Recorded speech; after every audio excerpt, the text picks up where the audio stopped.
ഇനി ഒരു സാൻഡ്വിച്ച് ഉണ്ടാക്കാനായിട്ട് പോവുകയാണേ. അതിന് വേണ്ടിയിട്ട് ഞാനൊരു കൂട്ടുണ്ടാക്കിയിട്ടുണ്ട്. ഇതൊക്കെയാണെന്ന് പറഞ്ഞാൽ മുട്ടയും സവാളയും പുതിനയിലയും കൂടെ ചേർത്ത് ഉള്ള ഒരു മിക്സാണ്. ആദ്യം സവാള ഒന്ന് ചിക്കിയെടുത്തു, അത് കഴിഞ്ഞിട്ട് മുട്ട ഒന്ന് ചിക്കിയെടുത്തു, എന്നിട്ട് രണ്ടും കൂടെ മിക്സ് ചെയ്തിട്ട് അല്പം പുതിനയിലയും കൂടെ ചേർത്ത് ഞാനിത് വെച്ചേക്കുന്ന ഒരു മിക്സാണ്. ഇതങ്ങോട്ട് മാറ്റി വയ്ക്കാം. ഇനി ഞാൻ എടുത്തേക്കുന്നത് എന്തെന്ന് പറഞ്ഞാൽ ബ്രെഡ് ഒന്ന് ചൂടാക്കി എടുത്തതാണ്. ഒരു അല്പം നെയ്യോ ബട്ടറോ എന്തെങ്കിലും ഒഴിച്ചിട്ട് നമുക്ക് ഒന്ന് ചൂടാക്കി എടുത്താൽ മതി. നല്ല ക്രിസ്പി ആയിട്ടുള്ള ബ്രെഡ് കിട്ടും.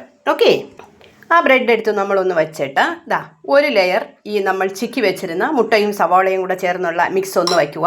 അത് കഴിഞ്ഞിട്ട് 2 തക്കാളി പീസ് ഒന്ന് അങ്ങോട്ട് വയ്ക്കുക.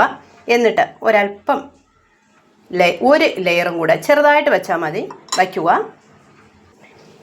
എന്നിട്ട് ഒരല്പം ചില്ലി സോസ് ഞാൻ ഇതിലോട്ട് ഒഴിക്കുന്നുണ്ട്. ചില്ലി സോസാണ്, തക്കാളി സോസല്ല. ഇതാകുമ്പോൾ ചെറിയ ഒരു കുഞ്ഞ് എരിയും കൂടെ കാണും. എന്നിട്ട് നമ്മൾ മുരിച്ച് വച്ചേക്കുന്ന ബ്രെഡ് ഇതിൻ്റെ മീതെ വെച്ചതിന് ശേഷം ജസ്റ്റ് ഒന്ന് അമർത്തി കൊടുക്കുക. അടിപൊളി സാൻഡ്വിച്ച് റെഡി ആയിട്ടുണ്ട്. ഓക്കെ, അപ്പോൾ നിങ്ങൾ എല്ലാ പേരും ഇങ്ങനെ ഒന്ന് സാൻഡ്വിച്ച് ഉണ്ടാക്കാൻ നോക്കണേ.